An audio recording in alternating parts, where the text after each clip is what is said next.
NFL divisional round playoffs, Giants, Eagles. These two teams played week 14 and then again week 18 of the regular season. So this is the third meeting between these two teams.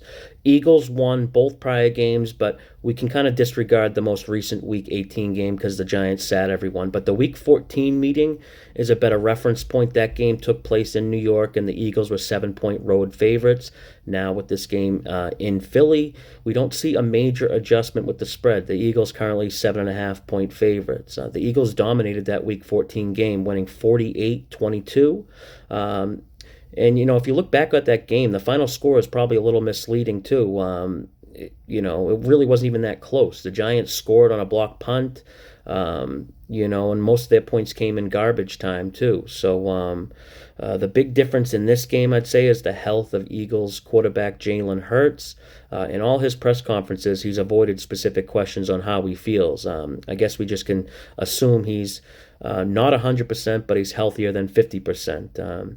I think if we knew for sure Hurts was 100%, this line would have the Eagles favored by a good amount more than 7.5. But the way it stands now is we just haven't even seen Hurts play at full strength in over a month, so there are definitely some question marks there with him. The bye week obviously helped with Hurts, and they should also get right tackle Lane Johnson back this week, but I do worry about momentum with this Eagles team. Last time they played a meaningful game was probably that Week 14 game versus the Giants. But on the other hand, the Giants might be getting a little too much credit for beating a bad Vikings team, who I had rated as a below league average team all year.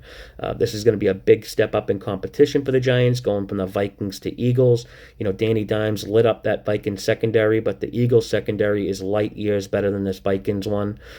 I had the Giants rated as below a league average team for basically the entire regular season. And that's not even based on my opinion or anything. I have it based on several different metrics that I think are important when evaluating a team. But what their regular season numbers have shown don't really reflect how they've been playing more recently. They're definitely outperforming the market expectations, or where they've been priced at. They're 5-0 against the spread their last 5 games. The Eagles, on the other hand, are just 3-7 against the spread the last 10 games. But I think the Eagles are just too strong in all phases of the game, especially where it counts, in the trenches on both sides of the ball. I definitely lean towards Philly here.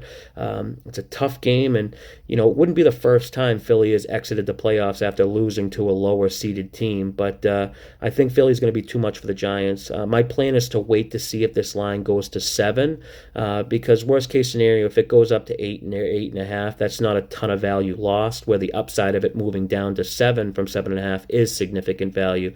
But not sure we'll see